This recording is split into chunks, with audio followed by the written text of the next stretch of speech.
Einstein का बचपन और स्कूल। आइंस्टाइन का जन्म 14 मार्च सन 1879 को उल्म में साउथ जर्मनी में एक यहूदी परिवार में हुआ था। उनके जन्म के वक्त उनके परिवार और रिश्तेदार दोनों उत्सुक और चिंतित थे। इसका कारण था कि ये परिवार के पहले पुत्र होने वाले थे। एल्बर्ट के पिता हरमन आइंस्टाइन ने उनका नाम एल्बर्ट आइंस्टाइन अपने पिता अब्राहम आइंस्टाइन की याद में रखा था। वो चाहते थे कि उनके पुत्र का नाम उनके पिता से मिलता जुलता हो। साथ में उनके पैदा होते समय एक अनोखी बात यह थी कि आइंस्टाइन का सिर उनके शरीर के अनुपात में बड़ा था, जो बड़े होने पर सामान्य तो हो गया था, लेकिन फिर भी उनका माथा थोड़ा चौड़ा था। जिस क्षेत्र यानी कि उल्म जहां वो पैदा हुए थे, उस क्षेत्र की एक खासियत थी। वहां के लोग अक्सर बड़े होकर मैथमेटिशियन ही बनते थे। इस परंपरा को एल्बर्ट ने बखूबी निभाया था। आइंस्टाइन का परिवार भी बहुत अनोखा था।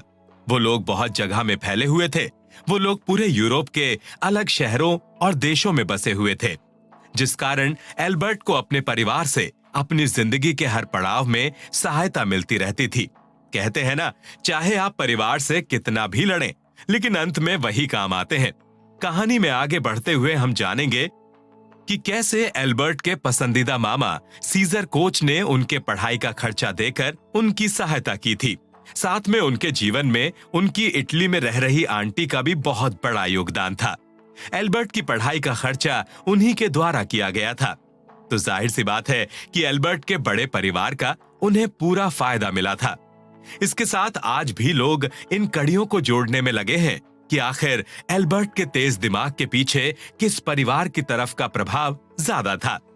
लोगों का मानना है कि उनके पिता की तरफ से उन्हें गणित में सहायता मिली थी और उनकी मां की तरफ से उन्हें म्यूजिक में सहायता मिली थी। खैर, इन सब चर्चाओं को आइंस्टाइन ने अपने जीवित रहते समय ही साफ कर दिया था। उनका कहना था कि वो सफल अपने जिज्ञासा और लगन के कारण हुए थे। जब एल्बर्ट आइंस्टाइन की उम्र 6 साल हुई, तब उनके परिवार के ऊपर हर परिवार की तरह एक बड़ी जिम्मेदारी आई थी। उस जिम्मेदारी का नाम था उनके लिए स्कूल चुनना। ये एल्बर्ट के परिवार के लिए चुनौतीपूर्ण इसलिए भी साबित हुआ क्योंकि वो लोग यहूदी थे। इस समय वो लोग म्यूनिक में रह रहे थे, जहां पर 50 में से एक व्यक्ति ज्यू हुआ करता था, जिस कारण ज्यूज का प्राइवेट स्कूल सन 1872 में ही बंद हो चुका था, जिसकी वजह से एल्बर्ट को उनके परिवार ने अक्टूबर 1885 में पीटर शूलर नामक एलिमेंट्री स्कूल में दाखिला करवा दिया था। इस स्कूल में एल्बर्ट की क्लास में केवल वही इकलौते ज्यू थे। उनको 2nd ग्रेड में दाखिला मिला था। उनके टीचर उनके साथ लिबरल तो थे, लेकिन अंदर ही अंदर उनको एक आउटसाइडर की नजर से देखते थे। उनके ज्यू होने के कारण उनके क्लासमेट्स भी उनसे बातचीत नहीं करते थे। उल्टा वो लोग एल्बर्ट को बुली या परेशान किया करते थे। इस कारण एल्बर्ट ये छोटी उम्र में ही समझ गए थे कि ज्यू को क्रिश्चियन बिल्कुल पसंद नहीं करते थे। आइंस्टाइन के अंदर एक बाहरी होने की भावना जाग गई थी। आइंस्टाइन बचपन से ही एकांत पसंद करते थे। यहां तक जब उनके अंकल जैकब के बच्चे यानी उनके कजन जब घर आते थे, तब भी वो उनके साथ बहुत कम खेलते थे। उनकी एक खासियत थी कि वो अपना होमवर्क खत्म करे बिना कभी नहीं खेलते थे, जिस वजह से उनके कजन्स ने उनको चिढ़ाते हुए उनका निकनेम गुडी गुड रख दिया था। आइंस्टाइन की इस मेहनत ने रंग भी दिखाया। उनको सफलता प्राप्त हुई जब उन्होंने 2nd ग्रेड में टॉप किया था, लेकिन दूसरी तरफ उन्हें फिजिकल फिटनेस में कोई खास रुचि नहीं थी। पर इसका मतलब ये नहीं था कि वो शारीरिक कार्य में थक जाते थे। उनकी दिलचस्पी मेटल कंस्ट्रक्शन सेट और ट्रेन सेट में ज्यादा थी। पर एक गौर करने वाली बात यह है कि आइंस्टाइन बचपन से ही लड़ाई झगड़े से घृणा करते थे। यहां तक कि वो बचपन में भी टॉय सोल्जर के साथ खेलना पसंद नहीं करते थे। ये उनके साथ के बच्चों की सोच के बिल्कुल विपरीत थे, जो सिर्फ ये सपना देखते थे कि वो बड़े होकर सोल्जर बनेगा। एक बार तो जब वो परेड देख रहे थे, उन्होंने यहां तक कह दिया था कि वो इन गरीबों की तरह अपना जीवन नहीं बिताना चाहते थे, लेकिन उनकी पसंद और नापसंद से देश को फर्क नहीं पड़ता था। उनके स्कूल में भी मिलिट्री ड्रिल कराना शुरू कर दिया था। ये आइंस्टाइन को बिल्कुल पसंद नहीं आ रहा था। खासकर उनको ये बात और खटकती इसलिए भी थी क्योंकि उनके अध्यापक उनको ड्रिल सार्जेंट को पसंद करने के लिए कहते थे। जब आइंस्टाइन 9.5 साल के हुए तब उनकी एलिमेंट्री शिक्षा के 3 साल पूरे हो गए थे। अब उनको आगे पढ़ने के लिए एक दूसरे स्कूल में दाखिला लेना था। इन स्कूल्स को वो लोग जिम्नेजियम बुलाते थे।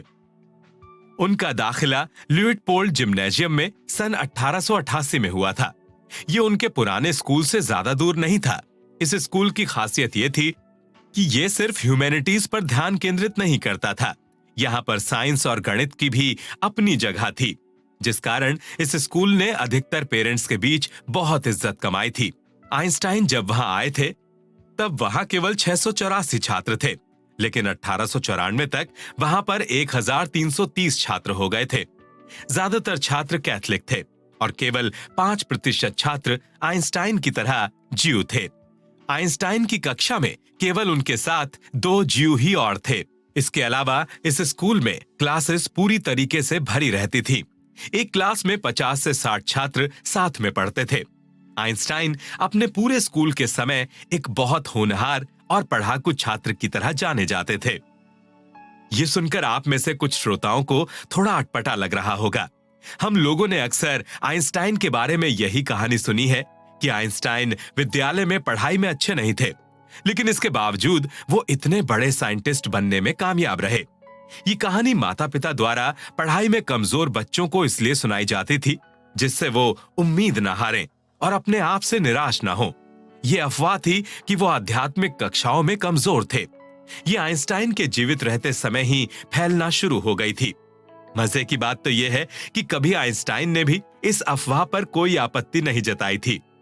वो इन अफवाहों को केवल हंसकर टाल देते थे, लेकिन इस अफवाह से आइंस्टाइन की तरह सबको हंसी नहीं आ रही थी। आइंस्टाइन के पढ़े हुए जिम्नेजियम के नए प्रिंसिपल डॉक्टर वेलेटनर इस अफवाह से बहुत हैरान थे।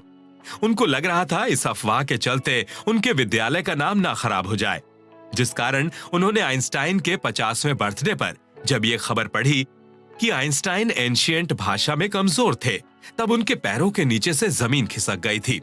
उन्होंने दिन रात एक करके आइंस्टाइन के सारे रिकॉर्ड खोज निकाले, जिसमें उन्हें पता चला कि आइंस्टाइन एंशिएंट भाषा में कमजोर नहीं थे। साथ ही आइंस्टाइन के खिलाफ किसी टीचर ने पढ़ाई को लेकर कोई शिकायत नहीं की थी। ये खबर जानते ही प्रिंसिपल ने तुरंत एक लेटर एडिटर को भेजा, जिसने ये खबर छापी थी कि आइंस्टाइन एंशिएंट लैंग्वेज में कमजोर थे। लेकिन उनकी अच्छी रिपोर्ट के बावजूद आइंस्टाइन अपने स्कूल में बिताए समय को अपनी जिंदगी का सबसे खराब समय ही मानते थे। उन्होंने कभी स्कूल की बुराई नहीं की, ना ही उन्होंने कभी स्कूल के खिलाफ आवाज उठाई, लेकिन वो अंदर ही अंदर चुप्पी में घुटते रहे थे। यहाँ तक कि जब आइंस्टाइन 40 साल के हो गए थे, तब भी उन्होंने यही बयान दिया कि स्कूल ने उन्हें सिखाया बहुत कुछ, लेकिन स्कूल के कारण ही वो हमेशा दबे रहे और कभी निखर के सामने नहीं आ पाए, जिस कारण उनको प्राइवेट स्टडी का सहारा लेना पड़ा था, जिसकी मदद से वो मैथ्स और फिजिक्स में बहुत अच्छे हो गए थे। इसकी मदद से वो स्कूल से जल्दी निकलने में कामयाब रहे थे। इसके अलावा उनकी प्राथमिक शिक्षा के दिनों में आइंस्टाइन ने मैथ्स के अलावा अपने दूसरे प्यार को भी 6 साल की उम्र में महसूस किया। ये था संगीत का प्यार। उनके पिता अपने बच्चे के इस नए जुनून से कुछ खास प्रसन्न नहीं थे, लेकिन उनकी मां पॉलीन, जो एक उच्च स्तर की पियानिस्ट थी, वो अपने लड़के के इस नए जुनून से अत्यंत प्रसन्न थी। उनको छोटे आइंस्टाइन